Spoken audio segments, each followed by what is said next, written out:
Is everybody in? Is everybody in? The ceremony is about to begin. And to quote Bill Hicks, my Obi-Wan Kenobi, today a young man on acid realized that all matter is merely energy condensed to a slow vibration, that we're all one consciousness experiencing itself subjectively. There's no such thing as death. Life is only a dream, and we are the imagination of ourselves. Here's Tom with the weather. Well, hello, boys and girls. Hi. What a wonderful day it is today in our money-based economy.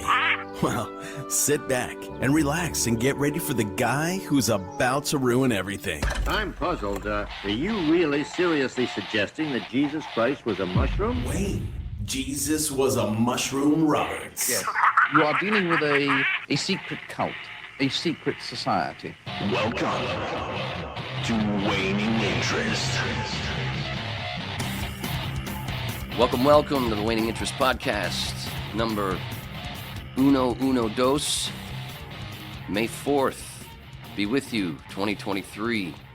The babbling dabbler, the smallest click on the internet, the pinball brain in your favorite machine. It's like a diary or a book, but not as stale or coherent. From a more mentally challenged Forrest Gump. But, as I like to say, or if Mikey and Mouth from the Goonies played a lot of bareback leapfrog, and then a little while later, I said hi, and I'm still saying hi.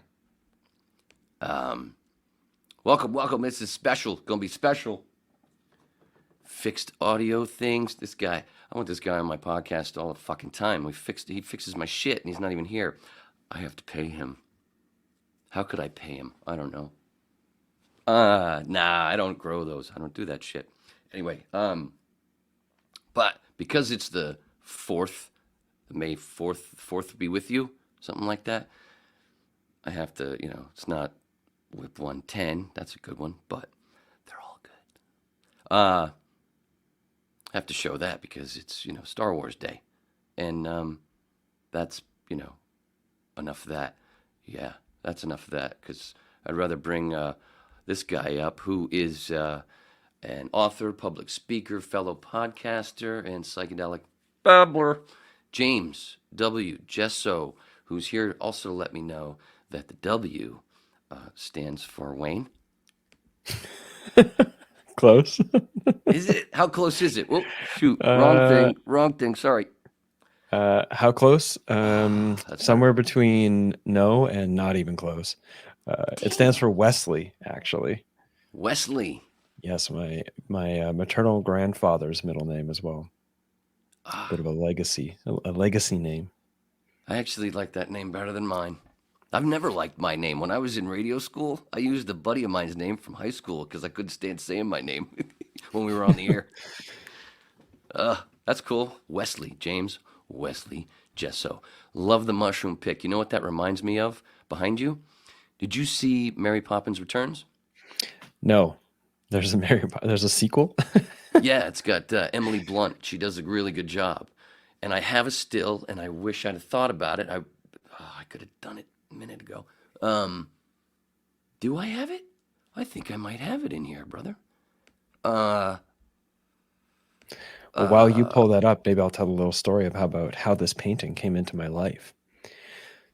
So I was moving into a single bedroom apartment, my first time living by myself on my own, and doing so as a part of my coming into, financial independence as a podcaster, independent from other work, that is. And I needed something for my new apartment. I was going shopping for frames because I have a bunch of art I collected over the years. Nothing particularly, super expensive, but things that I liked. And I go to this Goodwill, which is a kind of thrift store or charity shop, op shop, depending on the country you're in, what you call them. And I walk in and here's this painting. And it is actually an original painting signed by the author or the artist from like 1970 something, and it was there for 25 Canadian dollars. And apparently it had just gotten put out on the floor. So it felt like a destiny in the making or something, or perhaps fate, or the 50-year journey this painting took to land into my life. Hopefully was well worth it. But here it is in its place of honor up in my video frame for all podcasts that I appear visually on. That's awesome. I don't have it. I don't know what I did with it, but basically there's a still. I took a screenshot of, there's a spot where Emily Blunt comes into it's basically the kids of the kid, one of the kids from the original movie, and she comes back and she's in their bedroom and sitting there talking to them right before they go into the bathroom and go into the tub and all this psychedelic shit. As she's standing there, right, just like over your shoulder and just look over mine, there's a picture with fucking mushrooms, and I think there's little people on it. It's right there. They're just going, ugh. Can you tell? And nobody notices. It's fucking. I didn't notice either. This is me, like I said. And, you heard me say it in the open. I'm like Mikey in the Mouth from the Good. This is my one-eyed Willie. And how funny that mushrooms look like dicks. It's I mean the iconography of mushrooms. It has different place in different societies, different cultures. And mushrooms, big mushrooms, little people. This is very iconic for our sort of culture, I guess, to represent the fantastical or the whimsical. Like lands with big strange mushrooms and fairies and elves and gnomes and all the rest is sort of like the mainstream iteration of what a fantasy world looks like. So not surprised that they would throw a little bit of that in there. I mean, from a cinematography or filmmaking perspective, throwing in these little nods that are, it's not subconscious, it's subliminal, sort of like, encouragement to, frame the experience of the movie or frame the narrative or the presentation of the movie with an added little sort of like oomph towards the fantastical. Or whatever direction it wants to take it, depending on the movie. But I'm not surprised to hear that kind of thing. There's all sorts of these little nods in there somewhere. That explained for me my first heroic dose and sense of mushrooms was where to me I went, oh, this is what all the little people mean. I don't know if this happens to you. I've explained it before, but when I get somewhere in my peak, it's usually right after all my 10 minutes of yawning and the tears of healing that Bill Hicks talks about and everybody else does. Right around there, where all of a sudden it'll seem like there's a bunch of little people on my shoulder giggling. And it's not scary. I'm like, oh, this is so awesome. And then, but it's just like when you have a tick in your eye, what is it? Like a twitch. A twitch in your eye. And as soon as you look in the mirror, it stops. Same kind of thing where as soon as I turn my head like this, it stops. And then a few seconds later, I'll hear it on my other shoulder. I'm like, that's the Oompa Loompas. That's the Smurfs. That's the leprechaun. That's the gold. That is the gold at the end of the fucking rainbow is the trip going, look at this shit.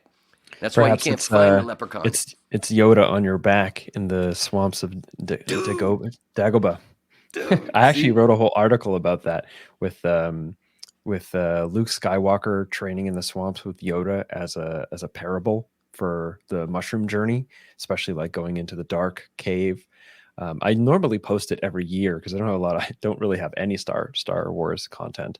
I'm more of a Trekkie myself, but that's an aside. Don't blame you. Anyways, we won't talk about Star Trek unless you really want to, because then I could go there.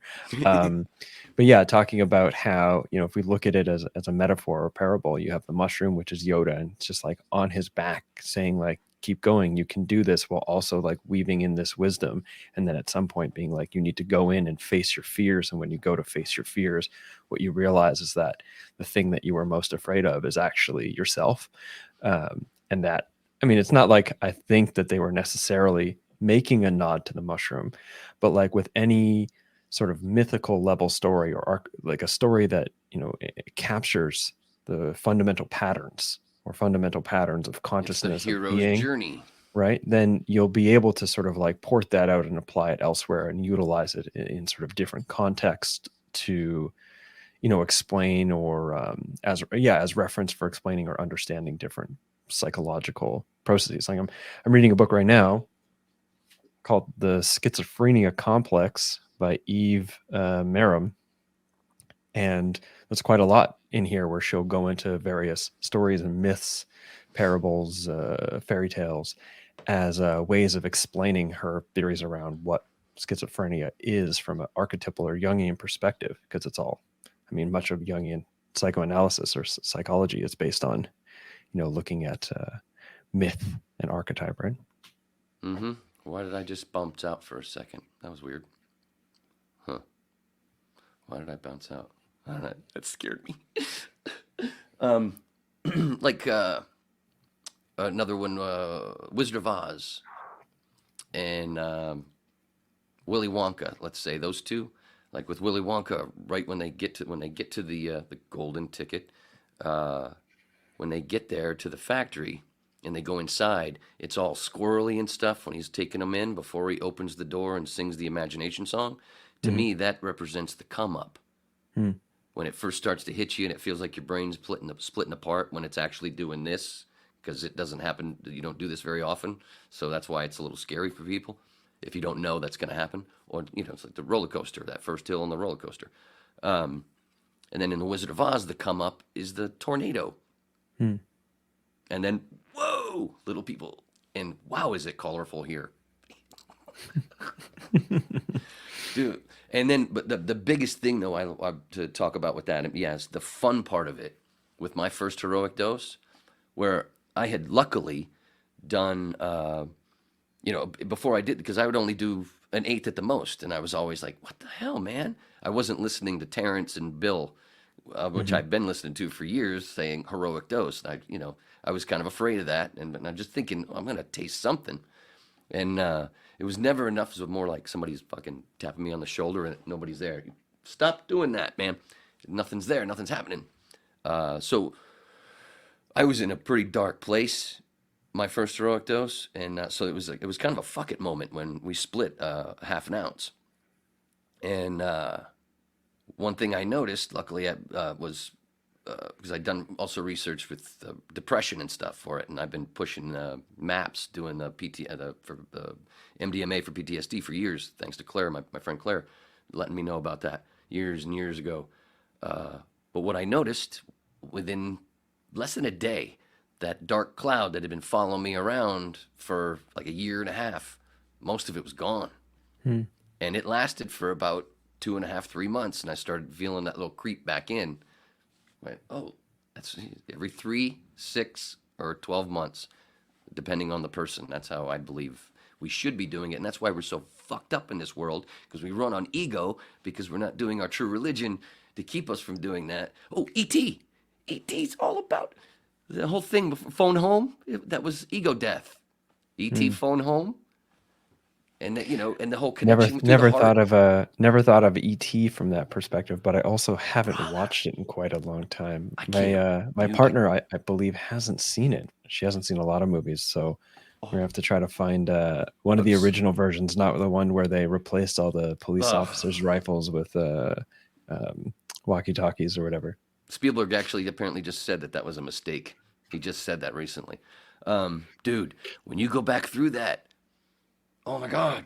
Right at the beginning, they're showing the keys. Remember the key thing? We're always just seeing the keys from Peter Coyote. It's been a long time, man. I don't really remember. I watched it a bunch of times as a kid, but...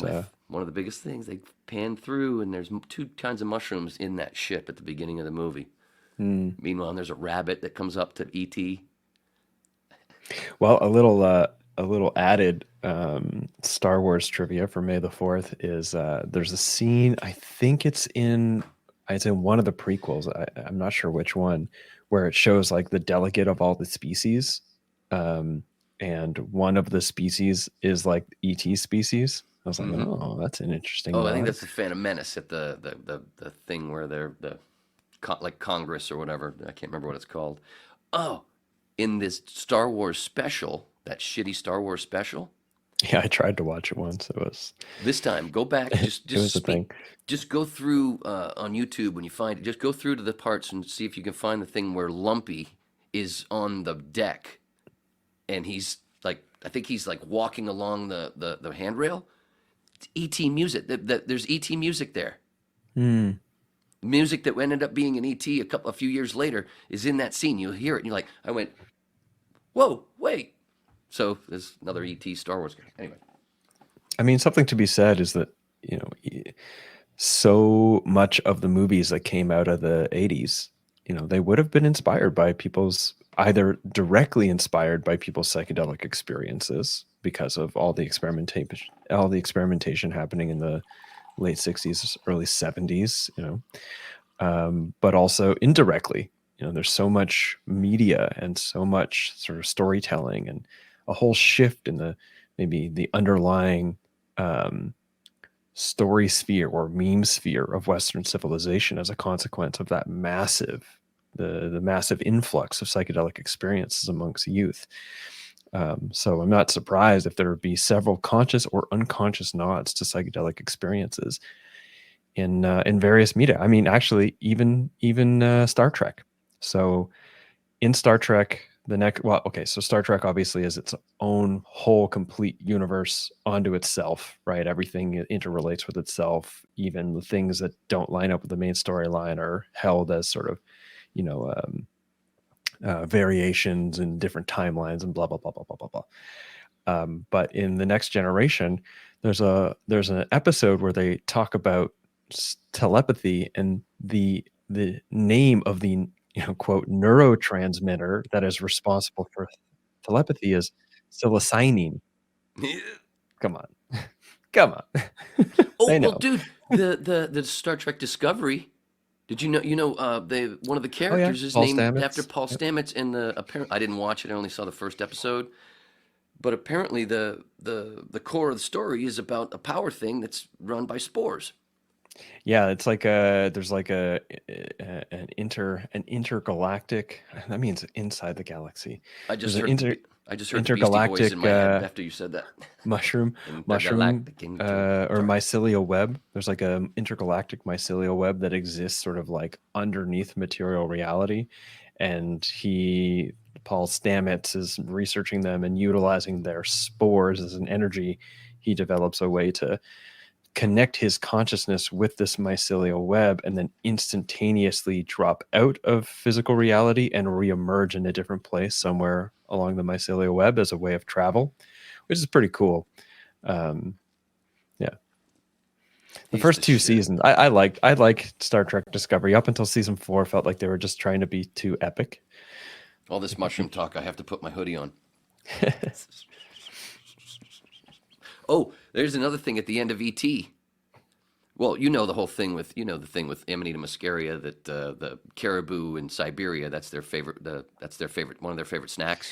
The reindeer, yeah. Right. Well, that's what I've heard a lot of I've heard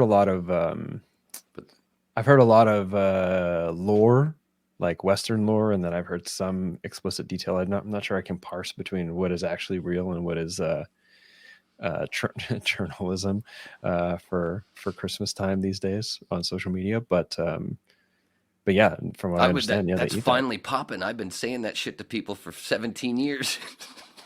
And it was finally starts popping on the internet. I'm like, oh, people are making videos now. Yes, they're looking at it. But my point being that that is the reasoning why the reindeer can fucking fly, is because that's their favorite snack. So now take that to E.T. By the way, E.T. looks like a cross between a mushroom and a toad, right? Never thought of it that way, but yeah, I guess so. DMT, Elliot, E.T. When they fly at the end in the group, like the reindeer group, E.T. is wrapped in a white blanket and Elliot is wearing a red hoodie. Oh, that's fun. That's a fun observation. And at the end, what does E.T. say to Elliot? I'll be right here. What's that? I had to teach some Hindu people that I worked with what that dot on the forehead, they didn't even know. I don't even know. I went, It's the third eye, which gets cleaned off by the mushroom, so you can shake hands with the universe. Well, I don't remember that part. I had thought he had pointed at the kid's chest, No, like he points at his heart, his forehead. Well, no, but they communicate through the heart. That's why when E.T.'s drinking, Elliot's getting drunk. And what does Elliot do? What does he do when he get in trouble for? For releasing toads.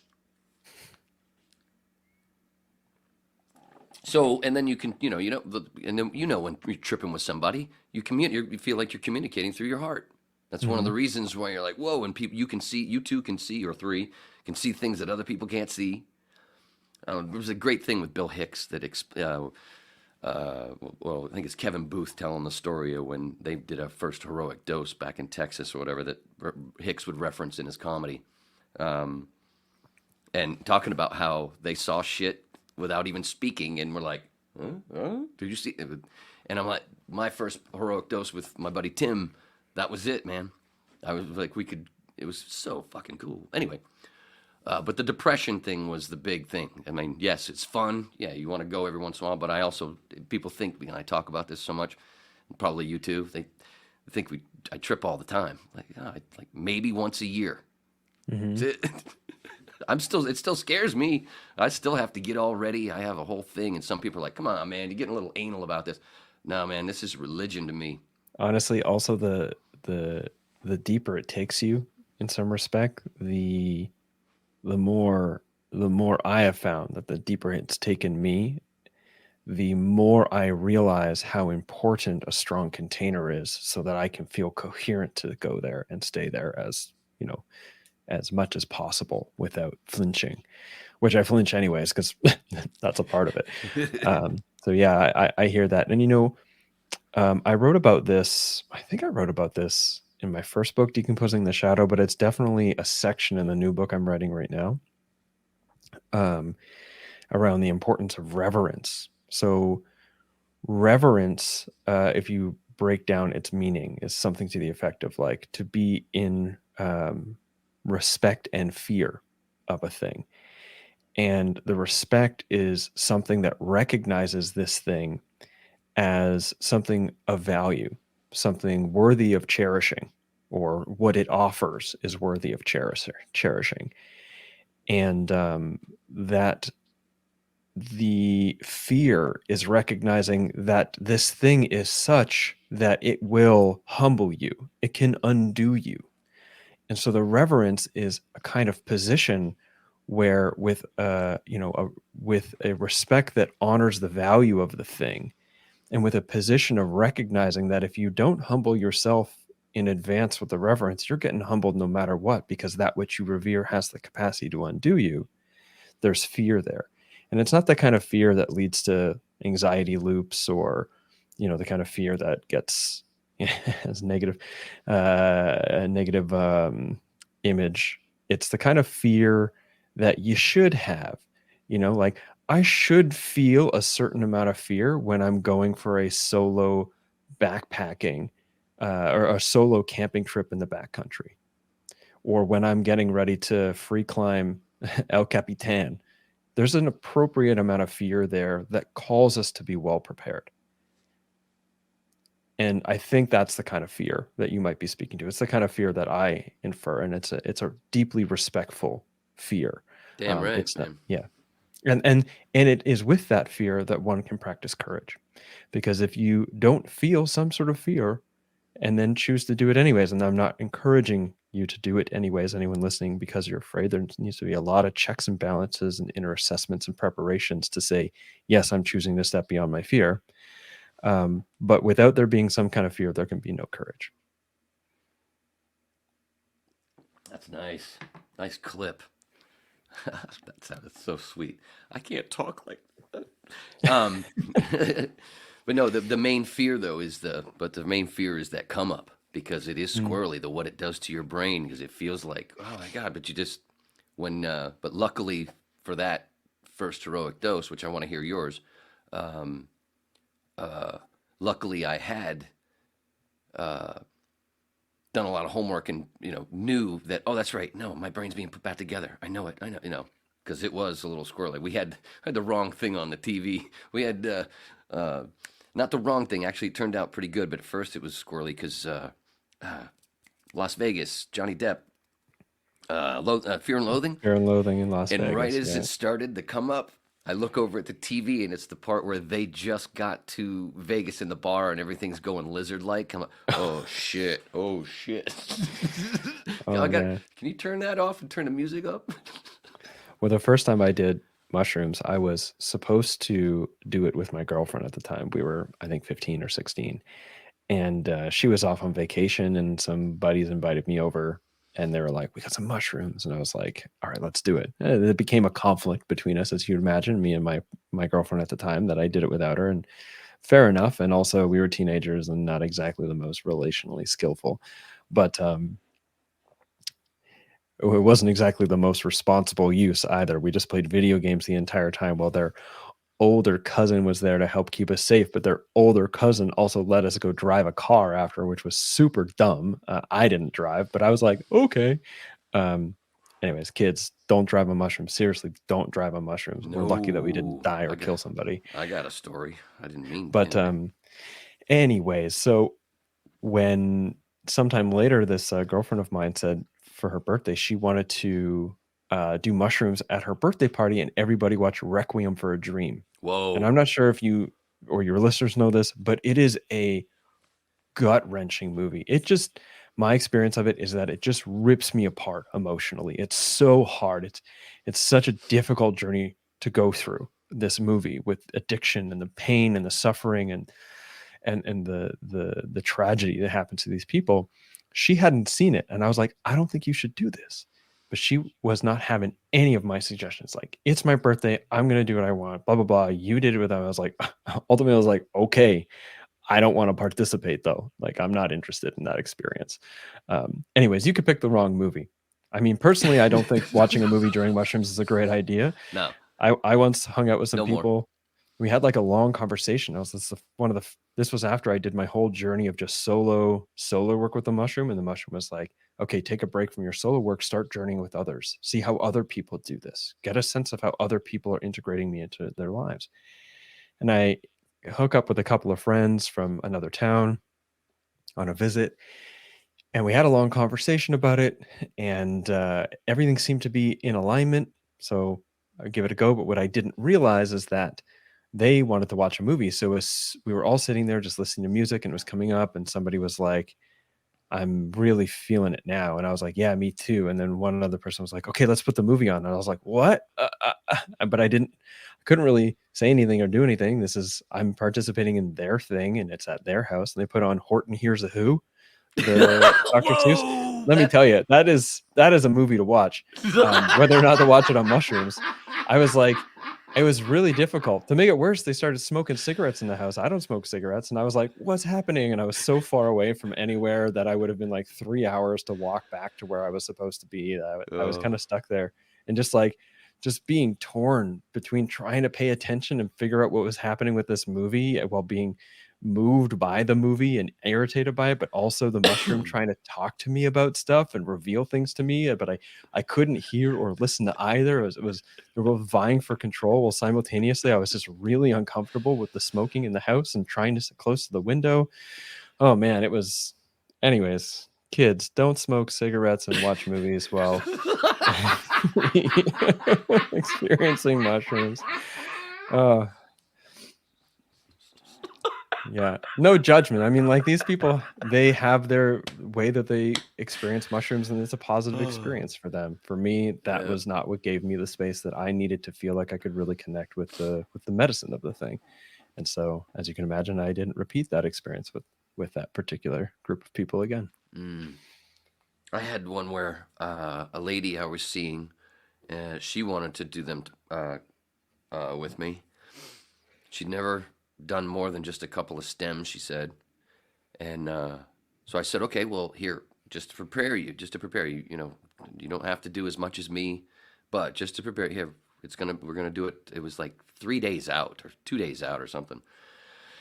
And you know, I sent her a couple of links to Terrence McKenna, I told her if I'm going to be there around 7:30, don't eat anything after 2 o'clock. It's just in case, because if you eat, if you want to fast a little bit so you don't feel nauseous and it'll be uncomfortable. It's not fun. So try to not eat for a while, for as long as you can. Dude, I show up. Oh yeah, sure. I show up. She opens the door, eating a bowl of chowder. Oh no. I'm like, what are you doing? So basically, the whole time, and those mushy, most of my visuals were only when I closed my eyes, and majority of it was black and white, and a lot of cards, a lot of playing cards. It was really weird. But basically, she was just kind of, and she didn't do as much as me. But she just kind of balled up, just and I just kind of, it's okay, we're all fine. She was fine, she just wanted to curl up and because of her belly. It's like I told you, Yeah. I fucking told you. Anyway, sorry. No, it's okay. I mean, it's good. General practice of a 4-hour fasting window. Ideally, you're eating vegetarian on that day. Nothing that is too bloating or high glycemic.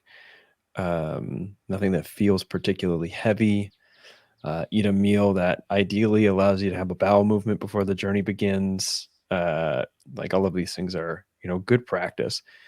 The experience of psilocybin, it can be, and often is, at least for certain portions, challenging in its own right.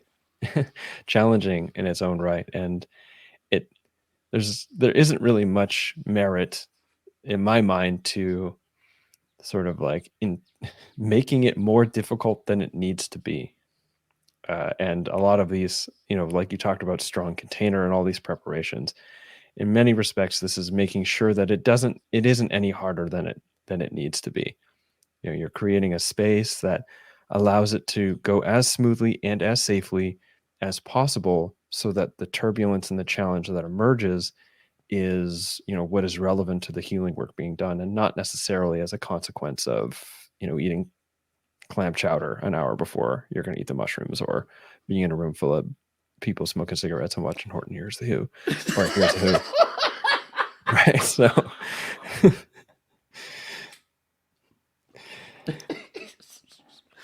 Yeah. One thing I did find on accident, I think it was after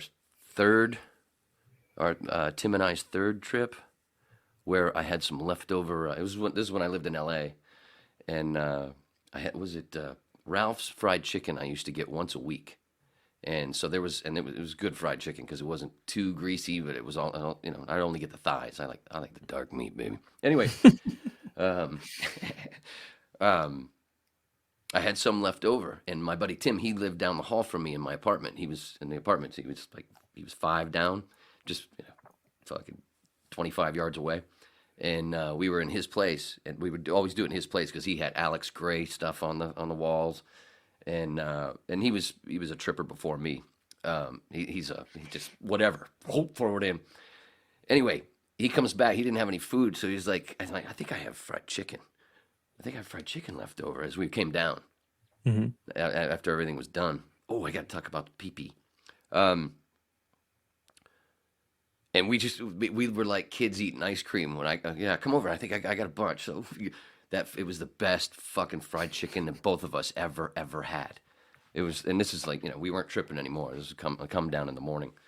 But it's a big difference. Big difference than the hour before and the morning after.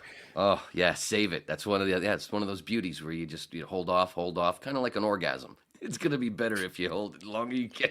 Sorry. Something to be said though too is, it's not uncommon. I notice it in myself even, where the fear or the anxiousness of what's going to come, the anticipatory energy of knowing something is going to happen, and that something is unknowable until it's in it.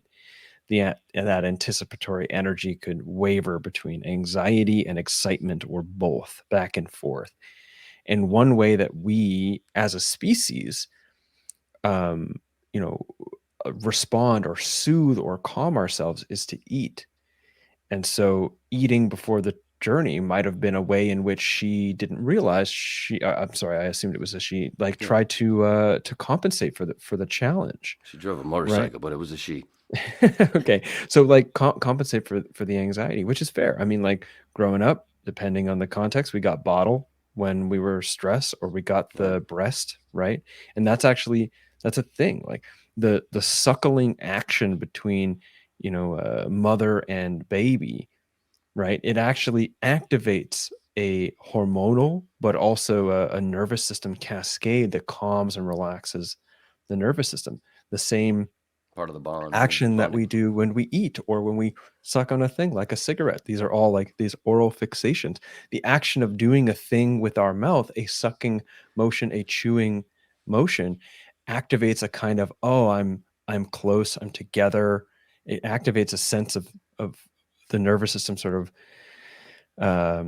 can be more at ease, right? And this is actually one of the reasons. Something interesting is that same system is activated, this bonding system, the one that is activated when you're, at your mother's breast, is activated when we eat, but it is also activated when we eat with each other.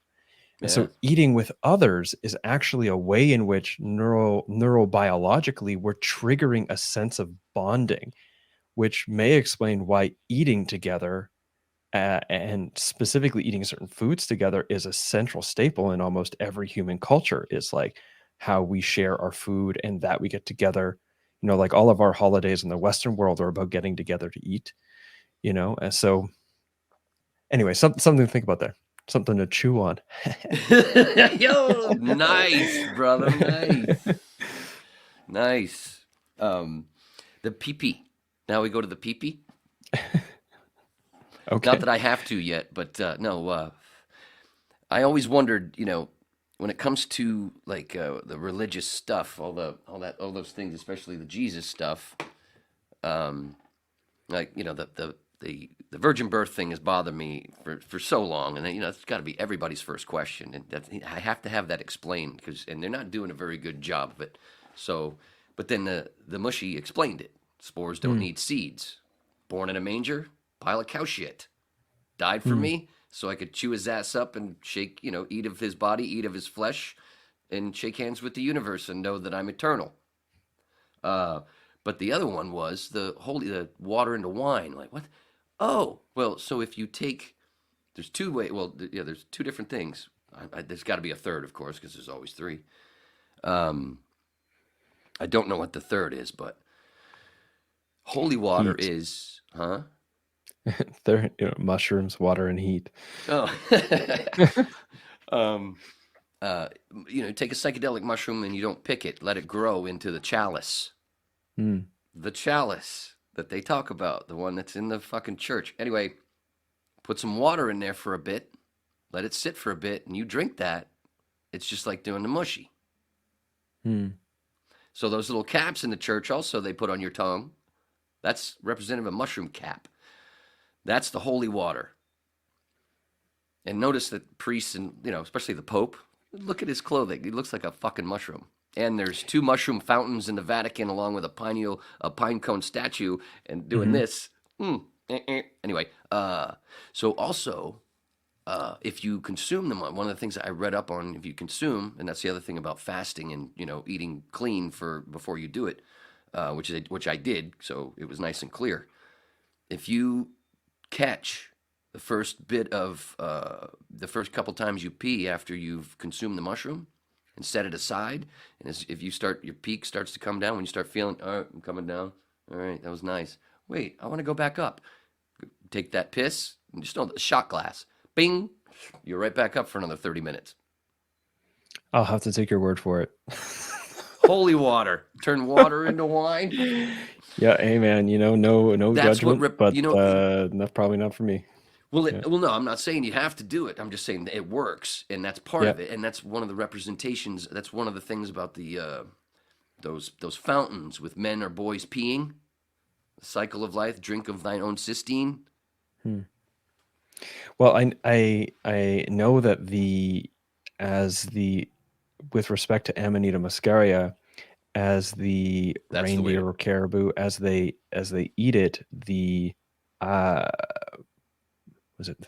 can't remember which way it is. It's muscimol. I think it's ibotenic acid. There are 2 primary psychoactive components in that mushroom: ibotenic acid and muscimol. And I'm pretty sure it's muscimol gets turned into ibotenic acid through a chemical process or a metabolic process, and that when the reindeer eat it, then the ibotenic acid gets converted into muscimol, and the muscimol is excreted or passed through their urine, and it's the muscimol that, like, both can get you high, but muscimol is the one that's less dangerous for you. Like ibotenic acid is more turbulent.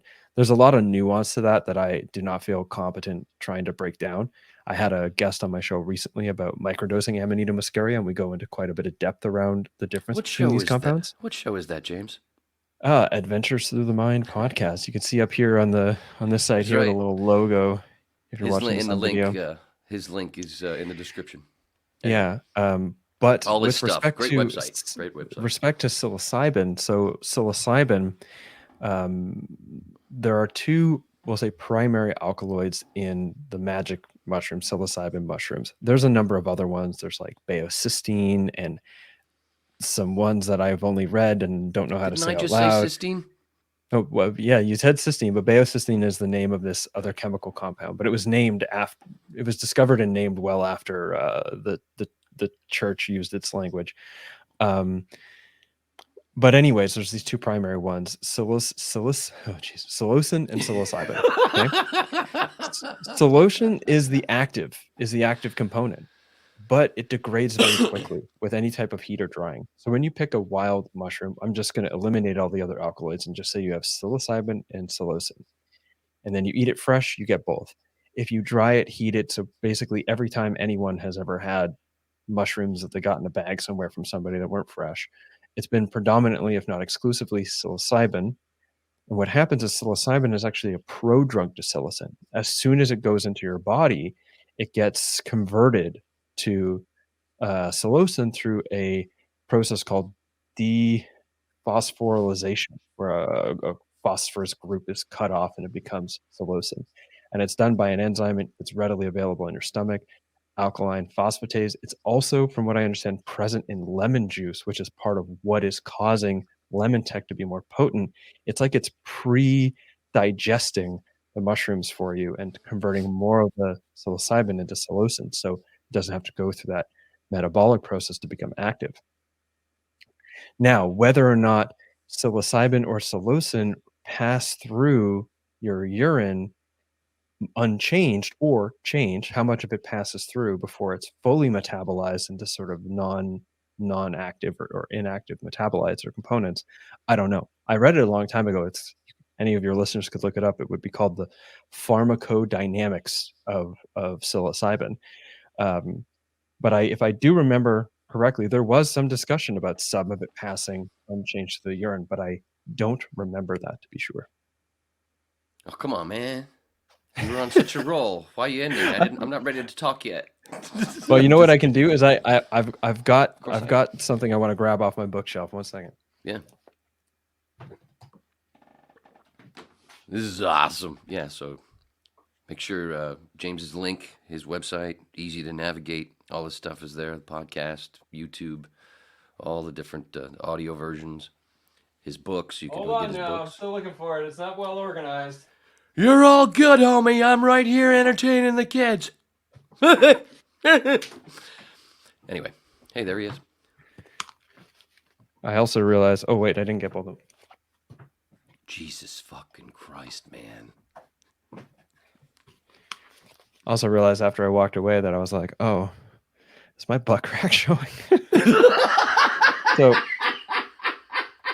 hopefully I didn't not. notice. I don't know if it's an 18 plus show or not, but I didn't notice. I'm still looking at that fucking mushy on the wall.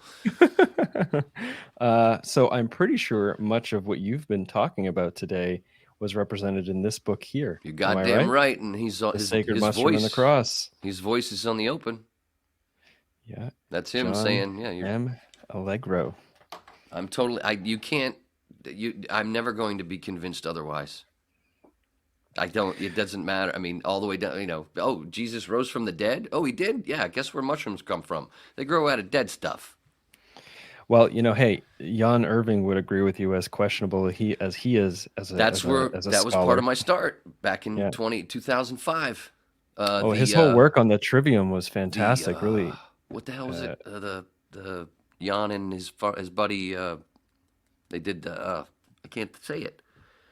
And then they did a different. I watched the 4-hour slide version.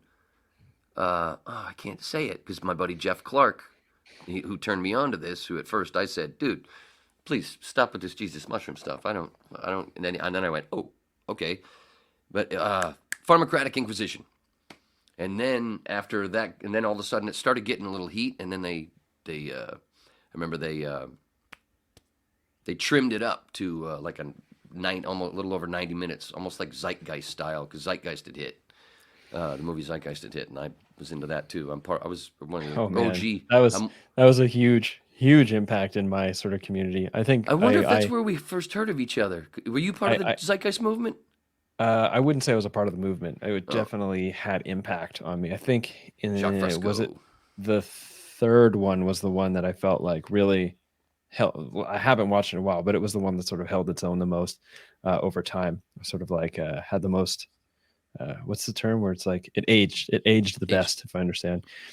But I want to go back to a question you had about my first heroic dose. Mm-hmm. I don't remember entirely, but one stands out to me, and it was with two friends who I had met not that long ago. They had been friends for a while, and they had both sort of separately from me been discussing about like, I think I'd like to have a psychedelic experience with James. Like they would journey together, and we literally had a sit down meeting between the three of us to talk about like, does it make sense? Does this feel good? You know, like, would we, journey well together? Would it feel safe and positive, and so on and so forth? And we ended up moving forward and having a 5-gram journey. And I actually wrote about it in this book here as my second book, The True Light of Darkness. So I won't tell the story. I won't really tell the story here. I'll leave people to read it. I think I tell it better in the book anyways.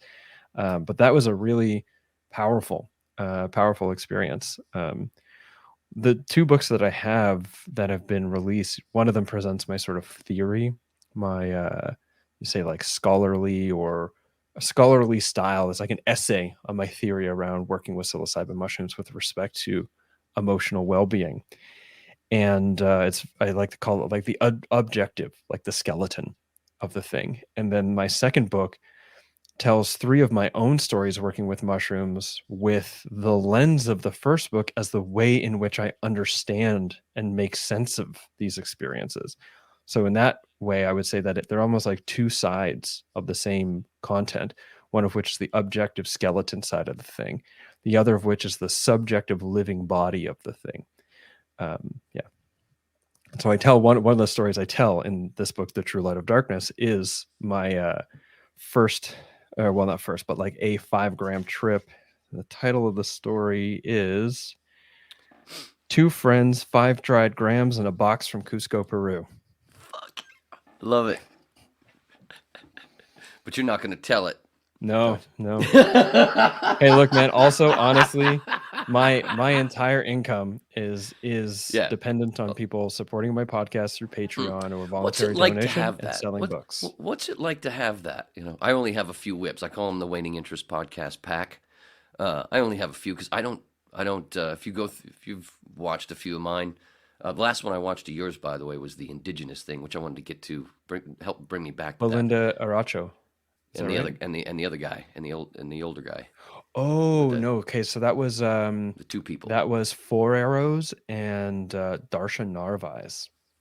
That's a beautiful book. I don't know if you got your hands on it, but it's a beautiful book. The indigenous thing is like for me, especially because with the mushroom. But speaking of the Zeitgeist thing, Venus Project, No Money World, that whole thing with to take the tech that we have that doesn't all go to the military-industrial complex. Put it on us, so because we could create a super abundance where nobody would steal. There would be no reason to steal. Boy, that's a better world. But to do that would be to take the tech, not this system that we have, a different system with the tech, but with the indigenous ideas on top. The people that have been around the longest that don't fuck up their shit. And why do they not fuck up their shit? They've been around so long, and they seem like and they're good people because they trip. That's their religion. All Well, of them. they have Whatever they have their regional regular psychedelic. healing ceremonies. Right. They have ceremony. It might be plant medicine, but it could also be a number of different There's other ways things in that which they come together and journey. Yeah. right. But also, like to me, also it's obvious that Sweet 16, Bar Mitzvah, Quinceañera, all that stuff. Our ancestors, that what you did was trip with them. You tripped with the elders to become an adult. That's why when you indigenous people, you meet a 20-year-old indigenous person, they're 20 years old physically, but mentally they're like 50 already, and they're wise as shit. Why is that? Because they trip a couple times with their people a year, and they don't fuck up their stuff, and they keep their ego. And that's why they don't fuck everything up. Yeah, age. What do they call it? Rites of initiation at different times of aging is obviously something that was integrated in most traditional cultures, if not all of them, prior to. I guess we have a kind of tradition. Even like the Western material consumer culture is a kind of tradition, but the sort of older traditions, ours is lacking. But ours comes from those traditions comes from the bankers. Well, our society actually thrives on what's called neoteny.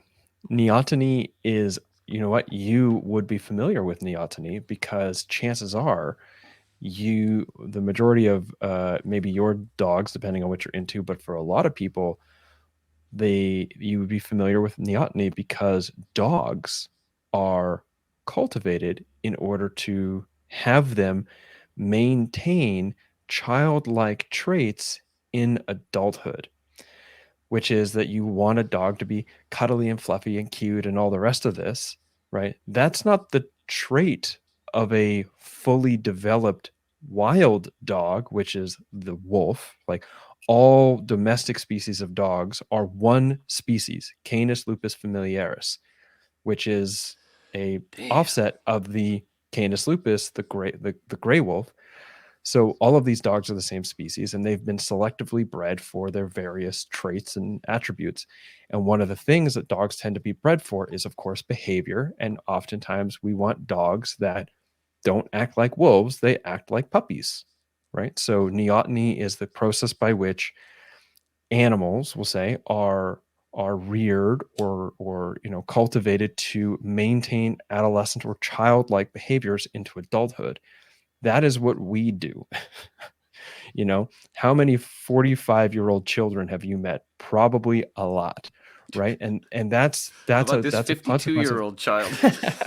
Well, there's a difference between childlike and goofball. childish, if you imagine. Like there's a difference between being able to drop in the childhood wonder of a thing and acting like an entitled 6-year-old, right? Yeah. So this is what I mean by that.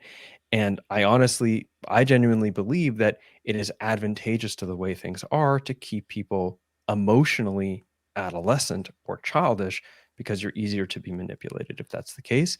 And that's not to say that there's some big grand conspiracy to manipulate people, blah, blah, blah. I'm not saying that isn't the case. But what I am saying is that from a consumer capitalist culture, people who are easily triggered or manipulated to buy or follow trends are going to serve that culture more effectively as the sort of agents of consumption. And so I do think that there's a strong component there. I think there's a lot of ignorance in that too. Not like there's probably some malevolence in there, but I think a lot of it is ignorance as a consequence of multiple sets of generations of people who have been completely detached from the absolute necessities of human flourishing being provided to them in childhood and in culture. Damn, son. Drop that. Bam! I wish I had my Lisa laugh. Whoa! Fucking A right. That's the other thing, yeah. With a system that I mentioned, you're talking about the system that I mentioned. That's what would happen in that tech society, Star Trek-ish, with the indigenous ideas on top. Kids are gonna be fucking brilliant at 5 years old. Every one of them. Imagine the fucking music that would come out of the world if every kid was really, and it wasn't put like a push, and it wasn't as stupid. Everybody's musical. Everybody can sing, even though they think they can't. Everybody can play. You just have to have that time, And if you can play, if you could sit there and have a few hours of practice and know that you don't have to, oh, but I got to pay bills, because that's the other thing. Everybody, their bills and all the bullshit they got to pay for is in their head. Well, I got to think about that, so I can't really concentrate on trying to learn the piano. Fucking, it's got to go. It's got to go. Better world. Better, more music. Man, imagine how many fucking Jim Morrisons would come out of the world. Well, something to think about is now I only know this from watching a short video essay about it. So this is, as far as I can tell, third-hand information. So take it with a shaker full of salt here. But Damn, I watched shaker. watched an lot. interesting video about why it is that it was about nepo babies. Nepotism is when someone gets promoted or given job opportunities or professional opportunities based on who they're related to rather than by merit of their skills. And that the whole premise was around why it is as a culture we dislike all these sort of like nepo babies, so like superstar kids who are superstars because their parents were superstars. And that's actually existed the entire time that superstars have been a thing culturally, since all the way back to the first movie stars and so on and so forth. But we really dislike them now. The proposition is because the way society is presently structured and where our socioeconomic context exists is that it's really only people who are the children of rich artists that actually have the time and capacity to cultivate their artistic professionalism, and not to mention opportunities. And that's because we don't have those opportunities provided to us by the state. In fact, we have the opposite, which you just spoke to. This video went on to describe like post-World War II United States and England for a couple of decades had a very strong welfare state where there were a lot of people who didn't actually really need to work a job, but they could and did and want to do the things that they cared about. And that's when you got all sorts of insane advances in art and music, because people who were inclined towards artistic merit or artistic endeavors really had the opportunity to experiment and try new things. Like all of the music that we love from like the, say, 60s, for example, 60s, 70s, all of that had to do with the social security state, the social security state that got completely dismantled by Ronald Reagan, and I think it was Margaret Thatcher that came in.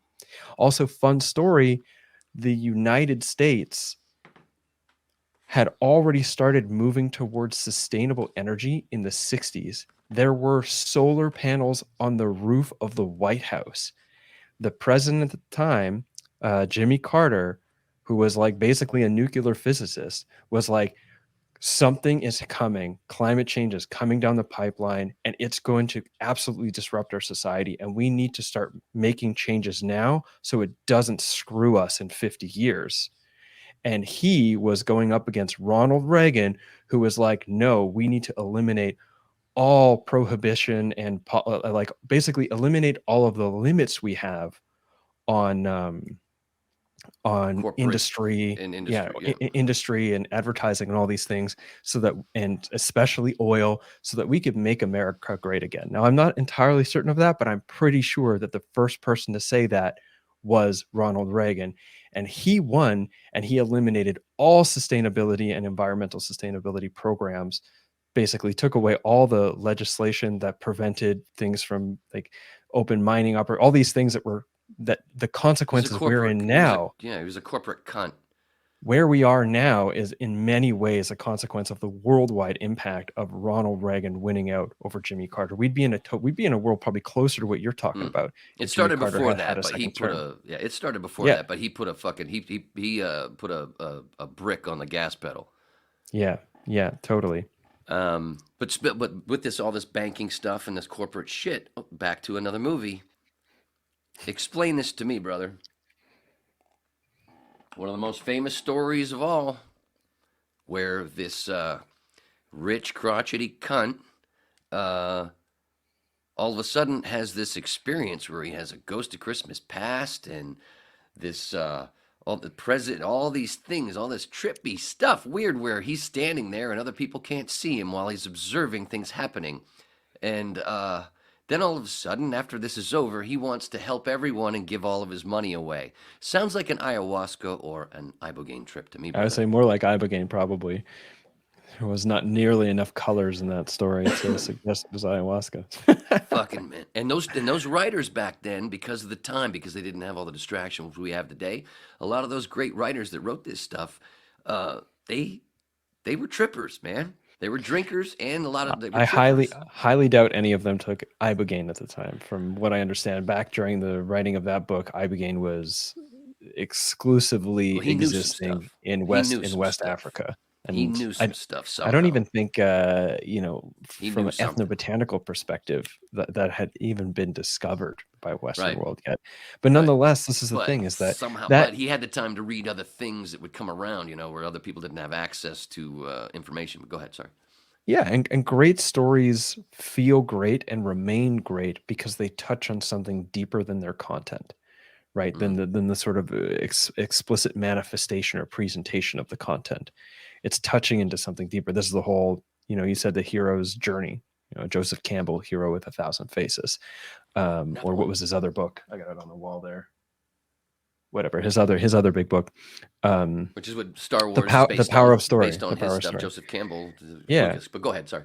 So I mean, in some respect, like these movies, I think specifically A Christmas Carol, these kinds of stories, it's like they didn't need to actually have any kind of journey with any psychedelic or psychoactive substance in order to tap into this something deeper, that is a part of the very nature of being human, of having this sort of expression of consciousness with or without plants involved.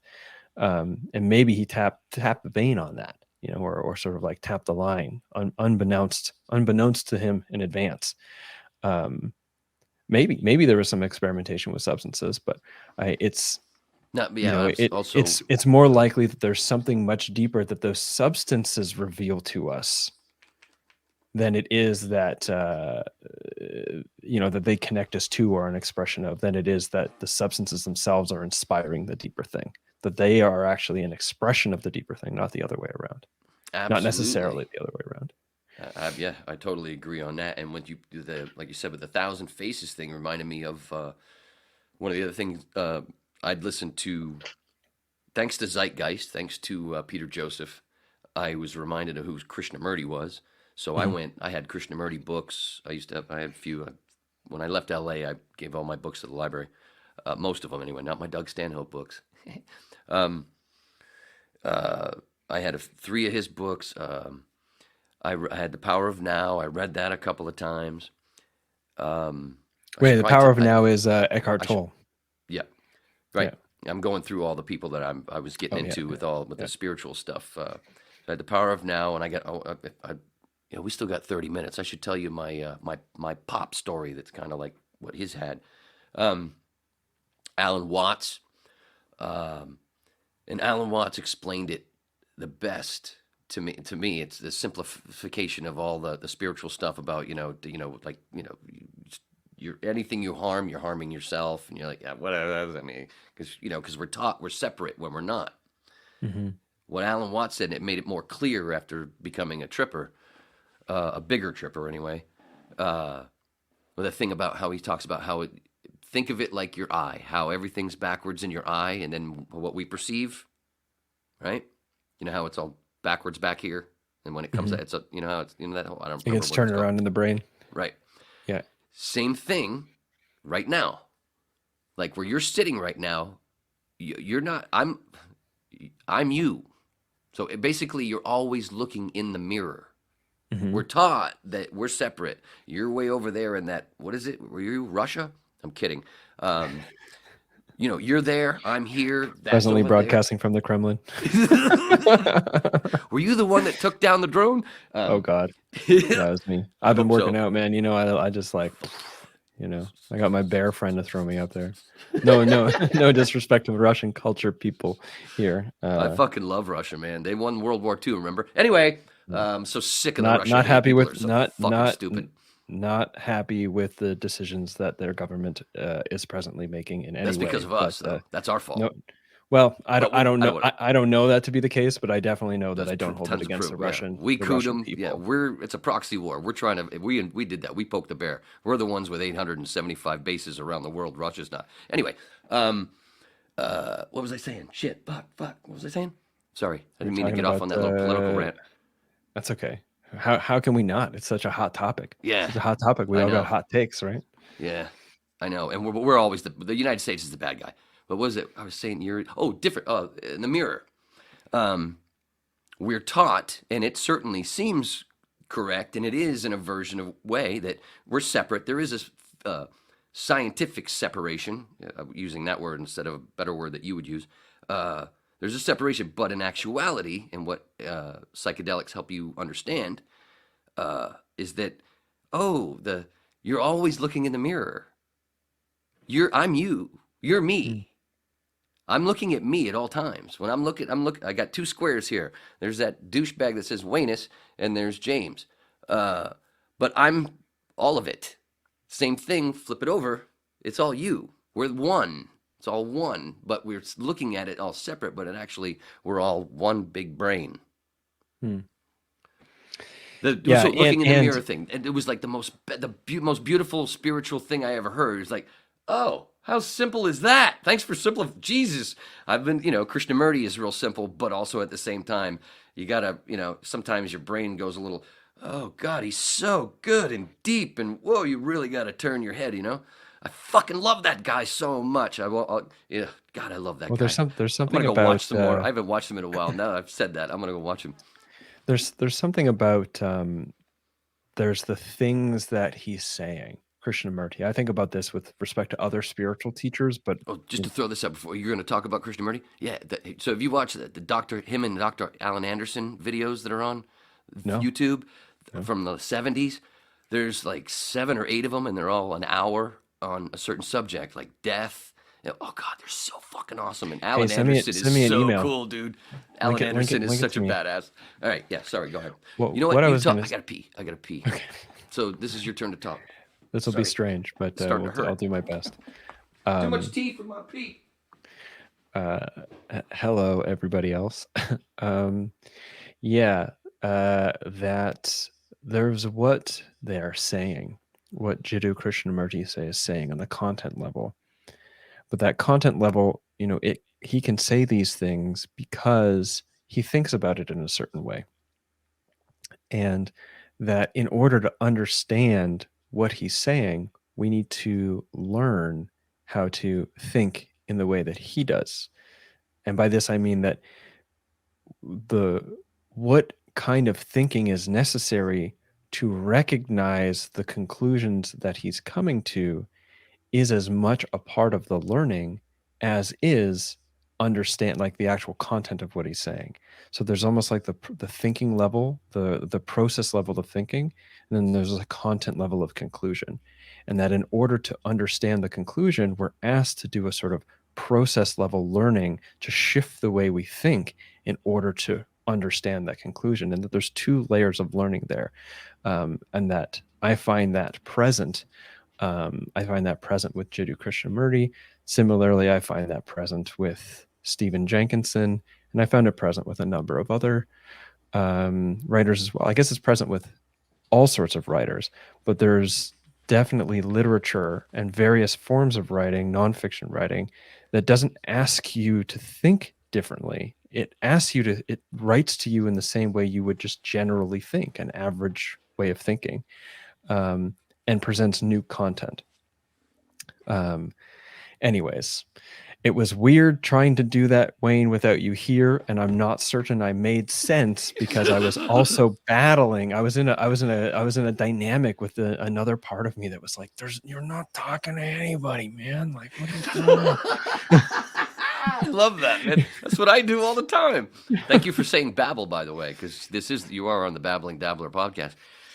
No, that one of my favorite things is when I go pee. When I watch it back for quality, make sure everything's okay. That's the best part. Is I get to go look and see what happened when I was going. And I'm sure, dude, you are a crusher, man. You fucking explain everything so well, and you do it. We'll see. Dude, you're like We'll the see. complete opposite of me. This is almost like we'd actually be a good with if we had a radio show, like a morning type show. You'd be the driver, and I'd be the wise ass that would just pop in every once in a while, go blah blah blah. But you'd be the one, steering the ship. We'd be a badass team, I think. Let's say, Well- hey, all you James's patrons and the Whips. I think you guys should do something and start asking for it. That'd be neat. Who knows? Suppose if we get enough attention for it, something to think about. Damn, dude, you're so good. I can't wait to hear what you just said. But if it was about Krishnamurti, I know I'm gonna even love it more. It was utilizing learning what Krishnamurti is talking about as an example of the sort of various levels of things that are happening in any given moment, and specifically, and that there's learning that could be present on any one of these levels, learning or experience on any one of these levels. And specifically, I spoke to the content level of what is being spoken about, and the process level, which is like how it's what thinking is informing what is being spoken about, and that there's a kind of learning that can be present where we engage the necessity of learning on that process level in order to comprehend or to learn what's on the content level as well. So that might actually be far too abstract to really make sense without having heard what I said before. No, dude, I get it. Yeah. But And if the Whips get it, it's fucking great. That's one of the nicest. I'm sure you can say the same thing to where, because a lot of people don't get what I've been saying for many years. I don't blame them, because like I said, when Oliver Madley Clark first came to me with that Jesus mushroom stuff, I kicked him out of my studio twice. Like, dude, come on, I got work to do. But when he said the virgin birth thing, I was like, so that's why I always try to start with that for people, because I know that's our first question when you're a kid. Like, what? How does that work? Whatever. well, you just tell your kid like, oh, that's just a holdover from the old Sumerian myth that much of the Jesus myth is founded upon. And they'll be like, oh, Sumeria. Okay, cool. That explains everything.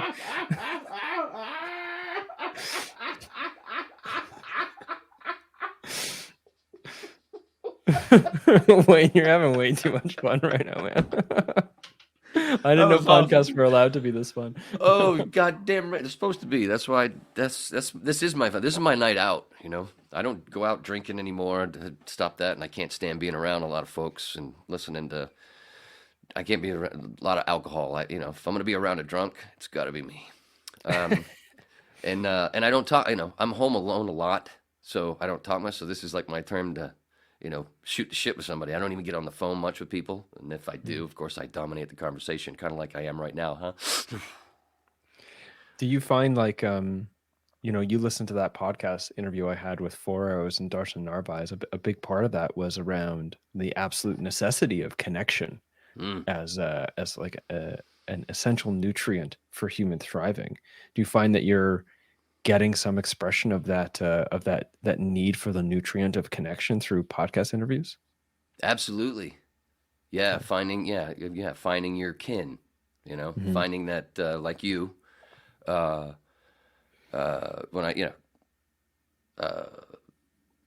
I used to watch all the Rogan podcasts, it was almost always just hoping they were going to start talking about psychedelics. Sure. That's all. That's really what fun, laughs or whatever, and sometimes with the guest or whatever. But a lot of time, I'm talking like 5 years ago. I don't watch them all. I rarely watch Rogan's podcast anymore. Well, the dude puts out like 7 a week or something. It's kind of crazy, and they're all like 4 hours long. It used to be that, yeah. But they're some of them are good. And I worked with Joe back in 2007. That was it. Oh, part of my fucking journey he was part of my journey. I forgot about this part. After Jeff and the Jesus mushroom stuff, right? That's at Premier Radio Networks where I worked. I was a engineer, board op engineer there, and worked with a bunch of shows that you've probably heard of. It was 2007, and Rogan was he was pimping Shiny Happy Jihad, his album at the time. And he was doing an interview to pimp it with somebody on XM, but he didn't want to do it over the phone. They wanted it to sound like this. They wanted to, sound like we're in the same room. So we have to have, back then it was, you needed to go somewhere where they had an ISDN line, which is how voiceover stuff used to be done as well. A very expensive phone line that makes it sound like, like we have today. It was like, oh, people spent so much money back then. It's so sad.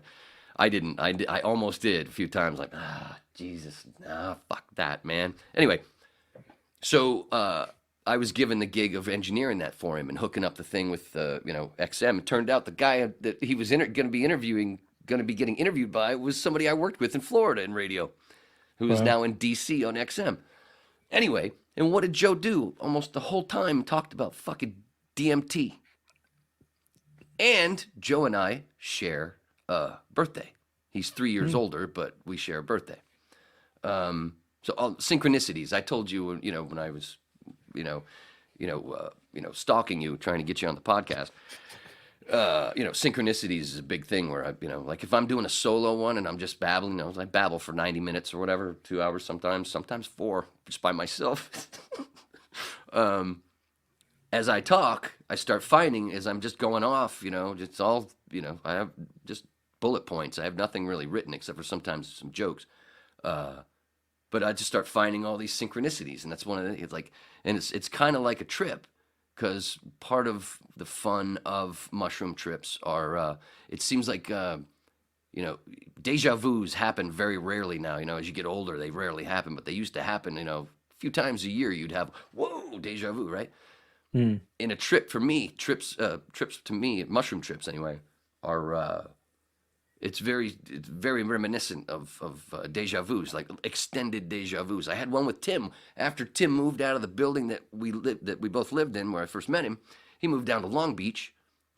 I've never spent time in Long Beach. Go down to trip with him, and on July 4th, and we were gonna trip the next night because that when we got down there, we were gonna go to his parents and his family's house. His mom is like my California mom. So we're just gonna do a little bit just to see that night because we didn't want to go blast it over with all these people. So and then we go downstairs and go out on the beach because you can't smoke in his building at all, not even on the balcony. And I'm standing there on the beach. Never been on this fucking beach before. I'm looking at the Queen Mary, and then also an island that's basically a dump right there in Long Beach. And Tim starts walking past me over to a spot, and I'm like, whoa, I'm having a deja vu. And he keeps walking, and then he starts talking over there. I'm like, this deja vu ain't stopped yet. I've never been here, man. This is fucking wild. It was like a 20-second deja vu, when usually it's 3 seconds? I've actually, I've had a number of, I don't know if it feels most full to share this. So I've had a number of deja vu experiences in my life where I've had a number where I'm just like, whoa, this is wild. And then it's over. But then I've also had experiences where it was like so clear to me that I had dreamed this before. Like maybe a year or two previously that I had dreams. And it was always in places where I realized I've never been here before. It's not that I've ever been here before. It's that I had a vision of this exact thing happening. And so it was different than deja vu in that way. And that has happened to me a handful of times. And I've always taken it as a sort of like a sign that I'm on the right path.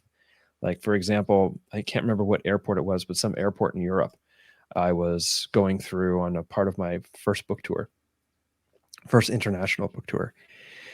And I realized like, whoa, I dreamed this exact corridor, this exact hallway, this exact moment, maybe like 2 or 3 years ago before I had even, like, this is when I was like, I'm going to travel the world, but I had absolutely no connections or reason or like logical sort of steps in line that would enable me to do that successfully.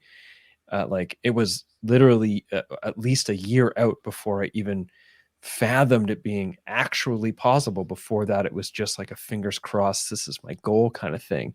And realizing that I had a dream about being in that exact airport.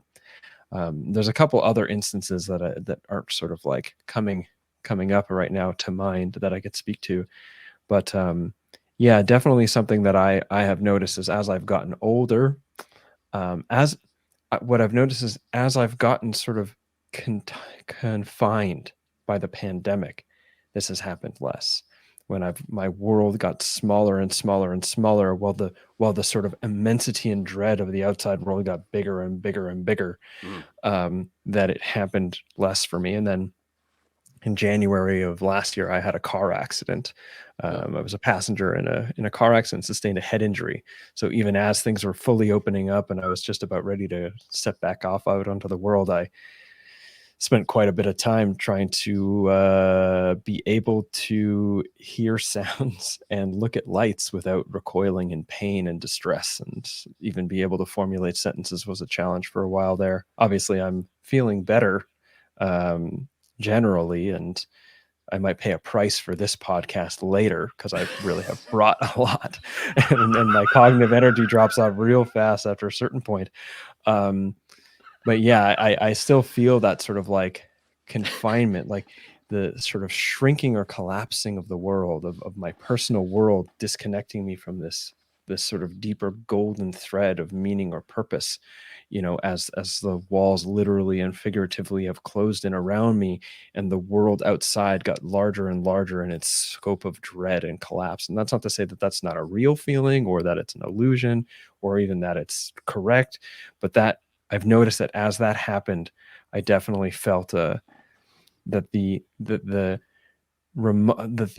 recognition, or the conscious acknowledgement of what is happening being a part of a larger sort of like journey that I'm on, that is all in service to the old quote of like, the greatest gift that you can offer onto the world is already manifest in your being you, or something to this effect. That I have to like consciously remind myself that that's the case. That I'm getting which a is call why you from a wanna lawyer. be good, like ET said, be good. Sure. Yeah. So What? something. Are they cheap? Because I need one for my workers' comp thing. No. It's I don't want to talk about it online. It's They work- nothing. It's not. they work It's pro nothing bono? serious. No, I don't think so.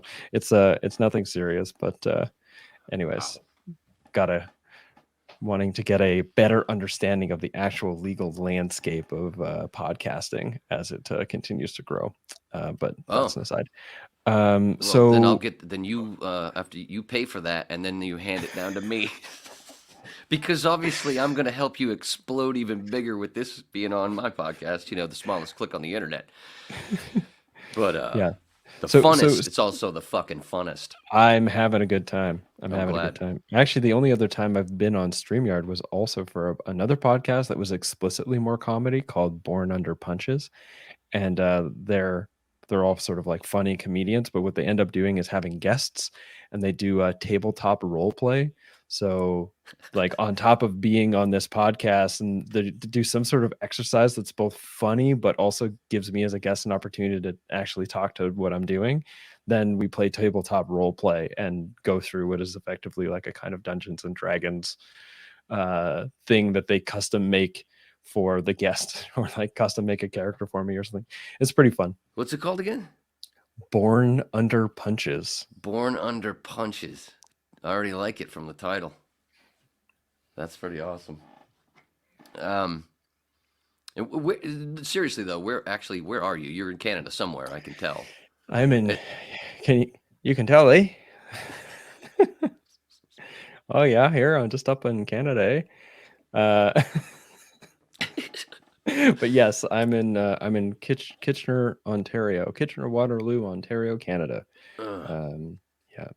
It's funny because I'm in Maine, and I've got I decided to try the Facebook dating thing. Dude, 60% of all the things that pop up, even though I've got the setting for 20 miles away, it's all, and I'm nowhere near Quebec, but it's almost all 60% Quebec ladies coming up. I'm like, damn, man, is somebody trying to tell me something? Well, I don't know. Maybe the app already knows how many beautiful people there are in Quebec. Quebec that's the is thing. a beautiful place. Yeah, that's the thing that sucks is I can't hit like because like it's too far away. I ain't traveling. Fuck that, man. I don't even like going to the store. So you said Maine. I actually I started reading this book from a woman who I've had on my show, Rachel Harris. I started reading it today, and it's called Swimming in the Sacred Wisdom from the Psychedelic Underground. And she does a series of interviews with women who have been in the sort of psychedelic or plant medicine ceremonial underground for like their whole careers, like these basically like grandmothers of the work. Well, I don't know Claire, but I'll assume that she's one of those Ibogaine queens. Well, anyway, so Rachel talks about living on a small island off the coast of Maine. I just read this morning, and this line, there's this bit. I want to read it to you because it's just so gorgeous. Cool ending to the podcast. A clear day early in summer, and the azure blue sky expands forever, a celestial dome. We take the sky for granted, forget that it's ethereal as light. It's the expansiveness of the sky that somehow reaches down to the physicality of Earth in the center of my chest. I take a big breath to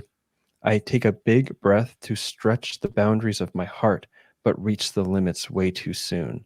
Not quite, quote, as above, so below. I yearn for the spaciousness of the sky to enter into my heart and carry me into the celestial realms. How beautiful is that? Jeez, that's dude. So gorgeous. Like, I read that this morning and I'm like, this is just the introduction. I'm like, this is so beautiful. What a woman with such a beautiful heart. I'm very excited. The book is called Swimming in the Sacred Wisdom from the Psychedelic Underground from Rachel Harris. You could check out, she's been on a couple of my podcasts. You could search her name on my website, but highly recommend. I'm not sure if I don't know if it's released yet, actually, but I think it releases this month. So it might actually be out now if your listeners are interested in that kind of thing. Yeah, Swimming in the Sacred by Rachel Harris. I don't know. I couldn't help it. Anyways, nothing like being on a podcast and finishing it off with a quote from somebody else's book. That's what we do here. Because, no ads. I'm a no ad guy. I used to be a voice guy, and I fucking hate commercials now. If I walk into a house and somebody's got their TV on and they don't mute when the commercials come on, I'm like, you have a problem. You just start tearing up the place. You literally carry a mini baseball bat everywhere you go just to smash up televisions. I became part of the crap. Yeah, Jesus. What the hell was my point? Oh, ads. So I was all, and I was in a few commercials, but I've voiced many and stuff. So now I'm anti. So I don't do commercials. I will never do commercials on this podcast. I will never any of that shit. But when you watch some of them, they're like, if the shit that I talk about, I'm like, that sounds like a commercial for that podcast. That's what I do. I do commercials for other people's shit, not for corporate crap. Well, sometimes. So you won't mind if I speak positively of my show and direct people towards my podcast and books and websites as a part of the ending of this episode? No, I have absolutely no. And they know that the Whips know that his everything that you want is right there in his the link is right there. The top link is right there in the description everywhere this podcast is. And he's got a great site I've already said it before. It's easy to navigate and you got everything there. It's fucking brilliant. It's real sweet. Can you do mine? I don't have one. Do your website? That's how anti. Man, I barely managed to get my website. It was a lot of work. I do. You would know this. I assume you're a one-person operation, but it's a lot of work having a regular podcast. I do all the research. I don't just like sometimes it's not much reading, but sometimes I'm reading entire books. Like I want to prepare to research this guy. This is the book I got to read before I do. So it's like I do all the reading, the research, then the schedules, administration, web development, blog making, design, post-production. Then there's the actual interviewing, reviewing. And then I also need to there's management of all my tech gear and the whole production side of things and having to constantly upgrade and learn those things. Plus I'm scholarly, so I also have to be doing my own reading. And now I'm back to writing my book. So there's all that. It's a lot of work. Thank you for explaining that for my mom better than I could. It's a lot of work. But it's fun. I'm not going to do your website is basically what I'm getting at. That's okay. I don't have time. That's all right because I don't fucking want one. I don't even want one. That's why I don't have one. I used to. I had my website when I was a voice guy and my actor and when I was doing all that stuff. But anyway, we were coming down to, we got 15 seconds left. The open's going to come along. And dude, this has been a blast. This is my favorite podcast ever so far. And that's saying a lot because I got some good shit, but so do you. Check this guy out, people. Whips, go check this guy out. Everything he does. Thanks, is, Wayne. I had a lot of fun. I wanted to say that before it comes in. I had a lot of fun. I'm glad. Yeah, it's I was, and it was funny because at the beginning of it, I was all, I don't know if this is gonna work because of the camera stuff. But anyway, watch James Corbett, all this stuff. Look for yourself. I'm just a fun babbling lecturer or a dabbler. Remember, all Neo, aka One Star Ran Long, had to bump comedian Ron White. Thanks, Gary. Woo! That was good, huh?